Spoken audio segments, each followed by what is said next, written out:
तो hello student, कैसे हैं आप? अच्छे होंगे। मैं आपका Pankaj sir, concept of physics bye Pankaj sir में आप सभी का स्वागत है। और पढ़ाई कैसी चल रही होगी? अच्छी चल रही होगी। तो आज हम लोग क्लास 11 की हिंदी माध्यम की फिजिक्स का लेक्चर नंबर कौन पढ़ेंगे? लेक्चर नंबर 3 पढ़ेंगे। और आज हम चाहेंगे कि आज एक लेक्चर में आपका पूरा लेसन खत्म हो जाए। तो हम लोग जो लेक्चर पढ़ेंगे वो लेक्चर होगा कि भौतिक नियमों की प्रकृति। जितने नियम बनाए गए हैं वो उनकी प्रकृति किस ढंग की होती है, कैसी उनकी प्रकृति होती है, किस तरह से वो काम करते हैं, ये सारी चीज हम लोग इसमें डिस्कस करेंगे। तो पहले हम लोग एक नियम उठाते हैं और उसे समझते हैं। जैसे कि हमने उठाया ऊर्जा संरक्षण का सिद्धांत। तो भाई ऊर्जा संरक्षण का सिद्धांत, तो आप इस समय लिखेंगे कि प्रिंसिपल ऑफ कंजर्वेशन ऑफ क्या भाई एनर्जी। तो ऊर्जा संरक्षण का सिद्धांत क्या होता है? ऊर्जा क्या होती है? ऊर्जा तो कार्य करने की क्षमता है। हम कहे भाई कि आप इस चीज को यहां से उठाइए, यहां लेके चले जाइए डेस्क को। एक डेस्क का चलो भाई डेस्क उठाओ और यहां से लेके यहां चले जाओ। तो डेस्क आप जब उठा के लेके जाओगे तो वहां पर आपके पास एनर्जी है। तो जो ऊर्जा होती है वो काम कराती है कि उस ऊर्जा से हम कोई कार्य कर सकते हैं, राइट। तो फिर बाद में ये हम समझे कि जो ऊर्जा है वो हम नष्ट नहीं कर रहे हैं, बना भी नहीं रहे हैं। तो हो क्या रहा है कि एक तरह की ऊर्जा दूसरे तरह में तब्दील हो रही है, राइट। एक तरह की ऊर्जा दूसरे तरह की ऊर्जा में तब्दील हो रही है। मतलब ऐसे सोचो, इंजन चल रहा है, इंजन को धक धक धक करके स्टार्ट करके, और जब वो इंजन चलने लगा तो उसमें इस तरह घूम रहा है इंजन।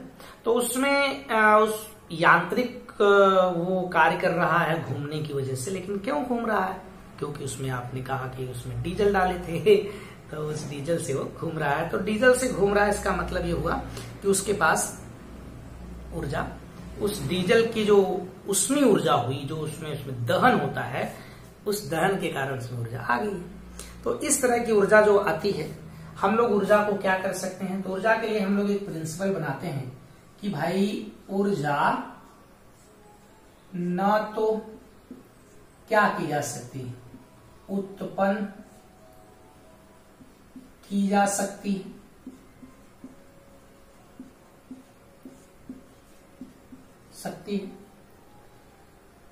न ही नष्ट की जा सकती। नष्ट की जा सकती है। ओके, तो क्या हो सकता है? यह हो सकता है कि केवल ऊर्जा को एक रूप से दूसरे रूप में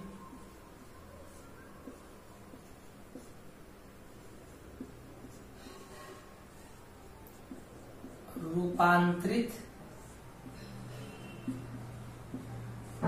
किया जा सकता है। तो हम कहानी क्या समझ पाए कि ऊर्जा, हम इस स्तर पे पहुंचते हैं कि हम लोग ऊर्जा को नष्ट नहीं कर सकते, उत्पन्न भी नहीं कर सकते। तो फिर क्या कर सकते हैं? ऊर्जा केवल हम क्या कर सकते हैं कि एक तरह से दूसरी तरह में बदल दे। मतलब हम पहले देखें कि एक आदमी इस तरह का रहता है, फिर हम उसको दूसरे ढंग का तब्दील कर देते हैं कि उसको साड़ी वगैरह बना के, साड़ी वगैरह बना के तो उसे हम इस तरह करके उसे तब्दील कर सकते हैं। लेकिन उसे हम नहीं ऐसा कर सकते कि भाई अब वो नहीं रहा है ही नहीं, तो ऐसा हम नहीं कर सकते काम। तो हम केवल एक तरह की ऊर्जा को दूसरे तरह की ऊर्जा में बदल सकते हैं। अच्छा, अगर ऊर्जा जो किसी वस्तु पर कार्य करने वाला यदि किसी वस्तु पर कार्य करने वाला बल संरक्षित हो तो उसकी ऊर्जा जो होती है वो नियत होती है। तो उसकी ऊर्जा दिख रहा होगा, नियत होती है। कानिष्ठ रहेगी। अब यहां संरक्षी का क्या मतलब?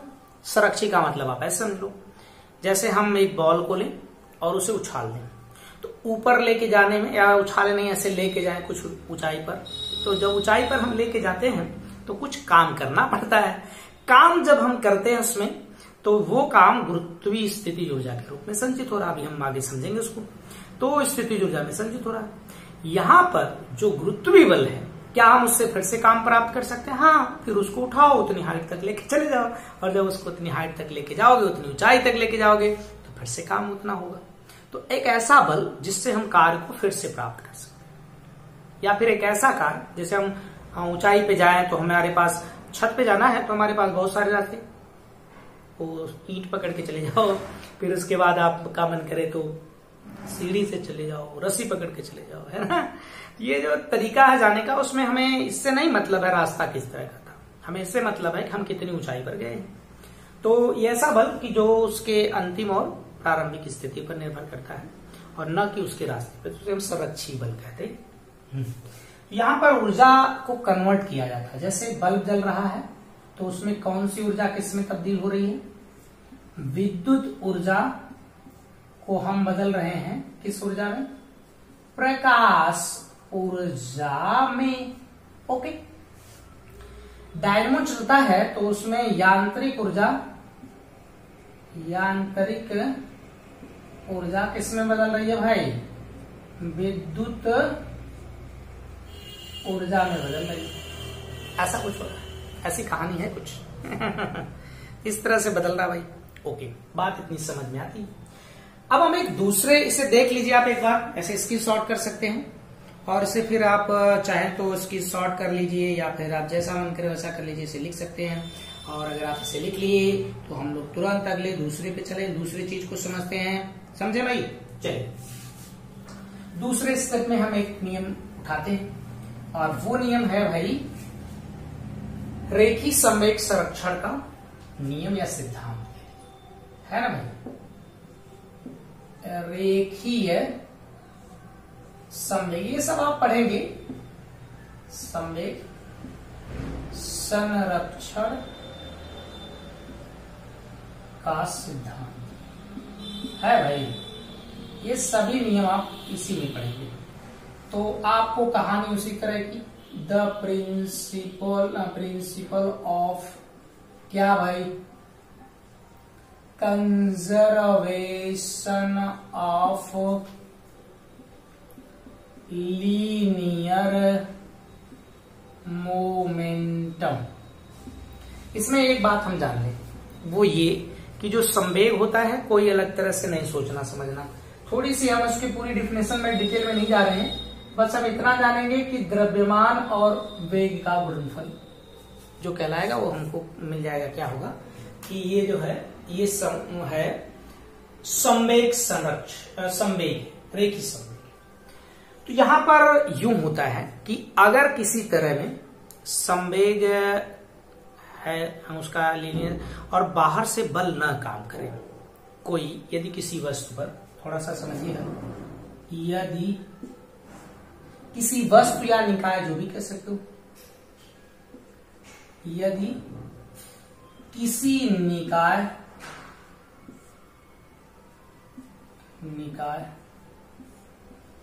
पर कोई बाह्य बल न कार्य करे, कोई बाह्य बल कार्य न करे, अगर ऐसा होता है तो उसका रेखी संवेग क्या होगा, नियत होगा। रेखी संवेग नियत होता है, तो उसका रेखी संवेग क्या होता है, नियत होता है। आपको थोड़ा सा एक फार्मूले का अगर जिक्र कर दिया जाए तो नो प्रॉब्लम। तो एक फार्मूला इसमें बनता है इस प्रकार है कि जो संवेग में परिवर्तन होता है उसकी दर जो होती है वो बल के बराबर होती है। संवेग परिवर्तन की जो दर है उस पर लगने वाले बाह्य बल के बराबर होती है। ओके, तो अब यही कंडीशन में अगर बाह्य बल उस पर काम है ना करे तो क्या होगा भाई, ये F बराबर कितना, 0। तो यहां से यह मिल जाएगा आपको dp/dt बराबर 0। किसी चीज का अगर अवकलन 0 होता है तो इसका मतलब वो जो राशि है वो नियत है, तो उसका मतलब ये क्या हो गई, P नियत। P क्या है, संवेग है। तो किसी भी वस्तु पे अगर बाहर से कोई बल नहीं लग रहा है तो उसका संवेग क्या होता है, नियत होता है, रेखीय संवेग। ओके, इसे आप देख लीजिए और उसका स्क्रीनशॉट कर सकते हैं, आप स्क्रीनशॉट कर सकते हैं, तो लिख लिए होंगे। ओके, अब इसी तरह हम सब काम इसी तरह करेंगे, लेकिन यहां पर हमारे पास रेखीय संवेग की जगह कोणीय संवेग आ जाए तीसरे नंबर के लिए, कोणीय संवेग। और अगर इसमें कोणीय संवेग आ जाए तो हम क्या करेंगे, इसको आप ध्यान से देखिए। तो इसमें हम लोग कोणीय जो रेखीय संवेग की जगह कोणीय संवेग कह देंगे। जब कोणीय संवेग कह देंगे तो इसका मतलब है कि यहाँ पर एंगुलर मोमेंटम हो जाएगा। तो ये कहानी इस तरह की कुछ होगी। अब एंगुलर मोमेंटम को थोड़ा समझने के लिए हम लोग बस अगर हम ऐसा सोचेंगे तो ज्यादा दिक्कत होगी। हम बस इतनी बात समझ लें कि अगर कोई वस्तु घूर्णन गति कर रही, किसी के परितः ऐसे घूम रही है, तो वहां पर जो बल आघूर्ण लगता है ना, और जो रेखीय संवेग होता है उस रेखीय संवेगों के सभी का अगर हम योग कर लें तो ये रेखीय संवेगों का जो योग होगा उसी को हम लोग क्या कहते हैं, उसी को हम कहते हैं रेखीय संवेगों का योग नहीं बल्कि रेखीय संवेगों के आघूर्णों का जो योग होगा उसी को हम कहते हैं कोणीय संवेग। उसी को क्या कहते हैं, कोणीय संवेग। रेखीय संवेगों के आघूर्ण के योग को उस पिंड का उस अक्ष के परितः कोणीय संवेग कहते हैं। फिलहाल हमें कोणीय संवेग तो स्वयं कोणीय संवेग संरक्षण का नियम बताना। इसमें कहानी ये है कि यदि कणों के निकाय, यदि कणों के निकाय, यदि कणों के निकाय, यदि कणों के निकाय, कणों के निकाय पर कोई बल आघूर्ण, बल या बाह्य बल आघूर्ण, कोई बाह्य, हालांकि बाह्य बल आघूर्ण क्या करना है यार, आघूर्ण तो आघूर्ण, आघूर्ण कार्य न करे, कार्य न करे तो उसका कोणीय संवेग, संवेग नियत होता है ना। तो कोणीय संवेग को हम लोग L से प्रदर्शित करते हैं, तो ये होता है dL/dt और ये होता है टाउ। जो टाउ है ये है बल आघूर्ण, दिखेगा, हाँ ये है बल आघूर्ण। तो अगर किसी कंडीशन, बस कोई एक कंडीशन लागू किया जाए कि अगर कोई वस्तु है और वो घूर्णन गति कर रही और उस पर बल आघूर्ण लगे, काम ही ना करे बल आघूर्ण, तो उस हालात में होता यूं है कि टाउ बराबर 0। यदि टाउ बराबर 0 तो यहां से आपको क्या मिलेगा, मिलेगा dL/dt बराबर 0।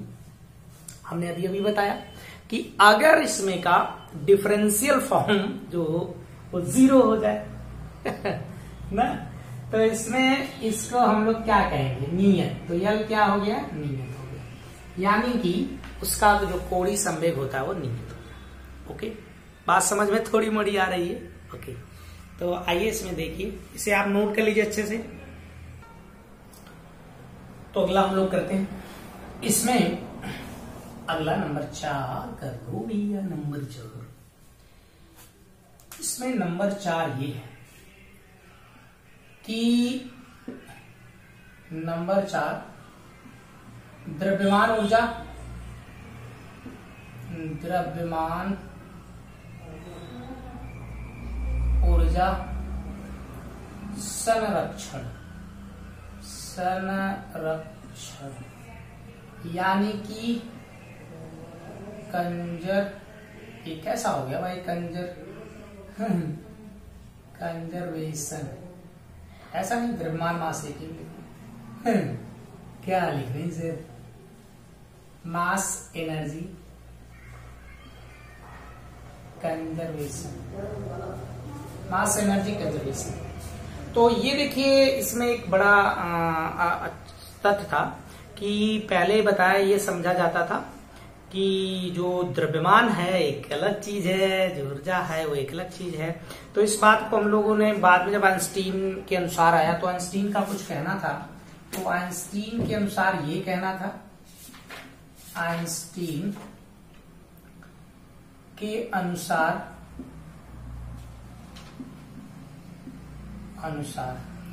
द्रव्यमान तथा ऊर्जा, द्रव्यमान तथा ऊर्जा दोनों पृथक अस्तित्व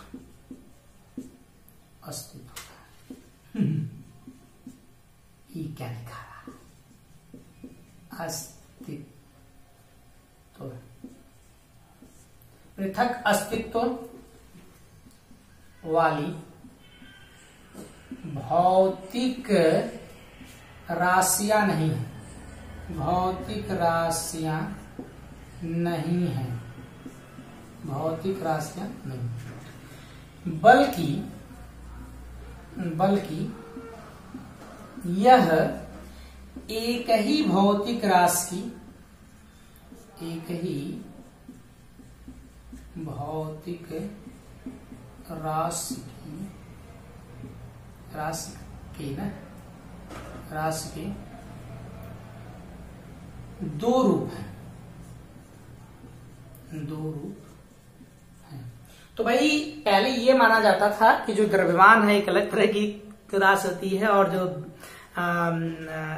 ऊर्जा है वो एक अलग तरह की। तो फिर आइंस्टीन ने कहा नहीं भाई ऐसा कुछ नहीं है, द्रव्यमान और जो ऊर्जा है वो अलग अलग तरह की राशियां नहीं है, बल्कि दोनों एक ही भौतिक राशि के दो अलग रूप हैं, दो अलग अलग तरह के रूप हैं। मतलब यूं सोचो कि एक ही माँ बाप के दो लड़के हैं, ऐसे सोच लो।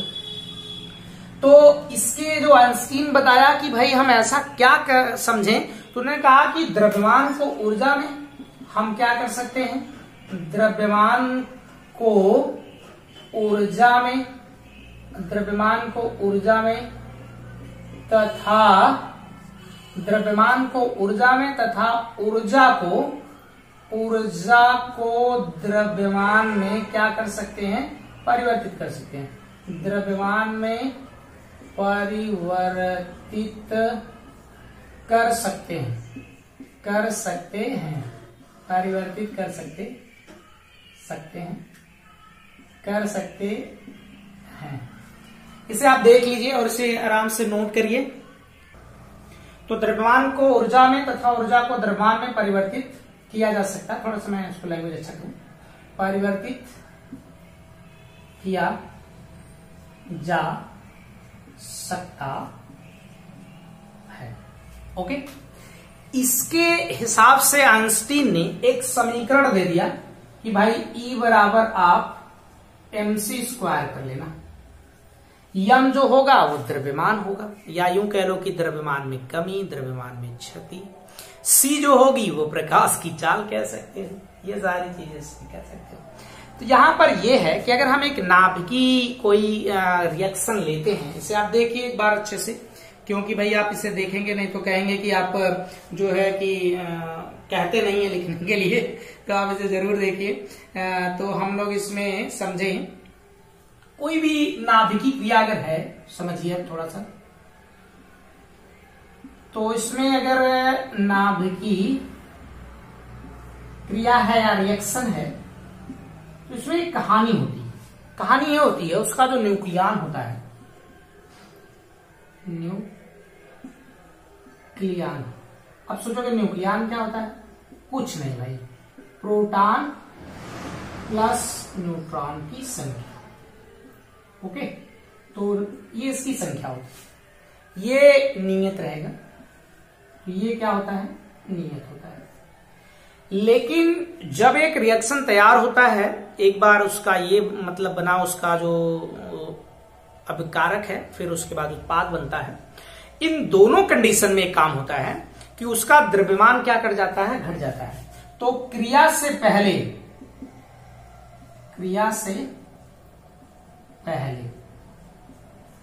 द्रव्यमान क्या रहता है? अधिक रहता है। ठीक, यहां बल्कि सरल लिखो, द्रव्यमान क्या होता है? अधिक। अब कहानी कुछ इस ढंग की है। क्रिया से बाद, बोलिए, क्रिया से बाद द्रव्यमान क्या हो जाएगा? कम हो जाएगा। तो जो इसके द्रव्यमान में कमी आती है, द्रव्यमान घट जाता है, द्रव्यमान नष्ट हो जा रहा है, इसी द्रव्यमान की कमी के कारण, यहां मैं समझा दूं आपको, तो जो द्रव्यमान में क्षति हुई है, क्षति, इसी के कारण ऊर्जा क्या करती है? निर्मुक्त होती है। तो इसमें द्रव्यमान में जो कमी होगी, जो नष्ट होगा द्रव्यमान, उसी के कारण इसमें क्या होगी? ऊर्जा बनेगी। राइट। तो इसके बाद अब हम समझते हैं एक और, जिसमें ऊर्जा आवेश संरक्षण का सिद्धांत कह देंगे। यहाँ पर हट गया भैया, उसको खोजना पड़ रहा है कि ये कहां पर चला गया। इसमें सब सोता किताब में थोड़ा उठा दूं। अच्छा, इसको इधर रख दिया जाए, मिटाए भैया। तो आइए एक और लास्ट है आवेश संरक्षण का सिद्धांत। तो उसके बाद हम लोग सोचते हैं क्या है। तो यहां पर होगा आवेश संरक्षण का सिद्धांत, है ना भाई। तो ये हो जाएगा principle of conservation of charge. ठीक, तो ये तो कहानी हम लोग थोड़ा सा बारे में समझेंगे, इस बारे में इसको पढ़ेंगे डिटेल से, लेकिन थोड़ा मैं बता दूं। आवेश एक विलक निकाय का मतलब एक ऐसा निकाय जिसका हम लोग यूं सोच लें कि वो किसी से रिलेट नहीं करता हो, किसी संबंधित नहीं है। तो उस विलक निकाय की जो आवेश होता है उसका नियत होता है, या यूं कह लो 0 होता है। तो किसी भी विलक निकाय की जो आवेश होता है वो हमेशा क्या होता है? 0। तो हम इसमें एक विलगित निकाय का आवेश, कुल आवेश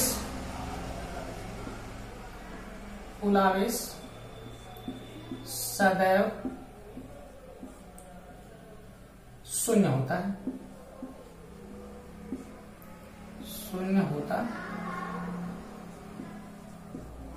ओके, जैसे इसमें ऐसे सोच सकते हो कि एक, ये सब बातें हम पढ़ेंगे। जैसे कांच को जब एक रेशम के कपड़े से रगड़ा जाता है तो इस कांच पे प्लस जितने आते हैं इस पे उतने माइनस आते हैं।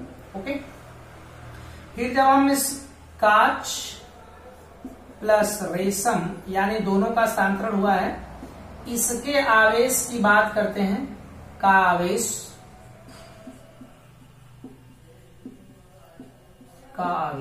0 होता है। तो इस टोटल आवेश का 0 होता है।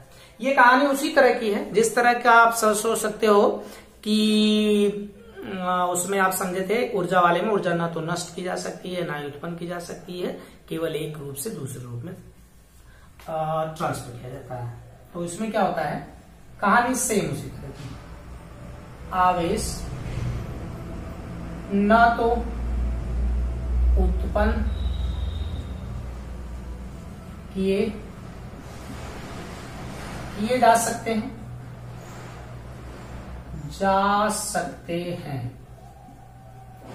न ही नष्ट किए जा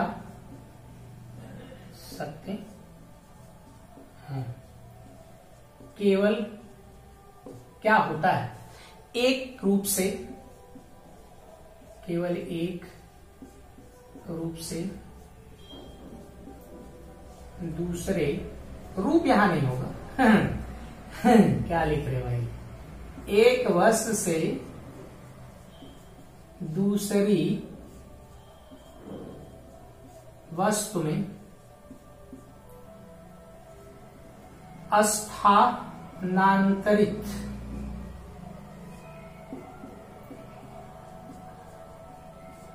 किया जाता नहीं, किया जा सकता है, ऐसे कर सकते। ओके, तो इसे आप एक बार देख लीजिए, ऐसे स्क्रीनशॉट कर सकते हैं आप, स्क्रीनशॉट कर लीजिए अच्छे से। ओके, अब ऐसा कर लिया आप स्क्रीनशॉट, तो अब आपका ये जो लेक्चर, एक छोटा सा लेक्चर था, ये हो गया खत्म। तो इस तरह से हमने पहला जो फिजिकल वर्ड था उसे हम खत्म कर दिए। अब हम लोग अगला जो लेक्चर आएगा उसमें हम लोग मेजरमेंट पढ़ेंगे, तो आपका एक लेसन कंप्लीट कर देगा। ओके, तो ये जो वीडियो है आपको बनाई जाती है बिना चार्ज के, बिना पैसे वैसे की, तो इस वीडियो को थोड़ा आप अपने दोस्तों में आप सबको शेयर करिए, कहीं पर वो दोस्त जहां पर तो उसे आपको बताएं, उसको समझाएं उसको, और वीडियोस को प्रोवाइड कराएं ताकि वो सब भी पढ़ सकें। ओके, तो इसी के साथ थैंक यू सभी लोगों को, और इतना सपोर्ट देने के लिए सबको धन्यवाद भाई। ये तो मैं किसी वीडियो में बोल नहीं पाया, मैं जब आपको एक मोटिवेशनल वीडियो डालूंगा उसमें इस बात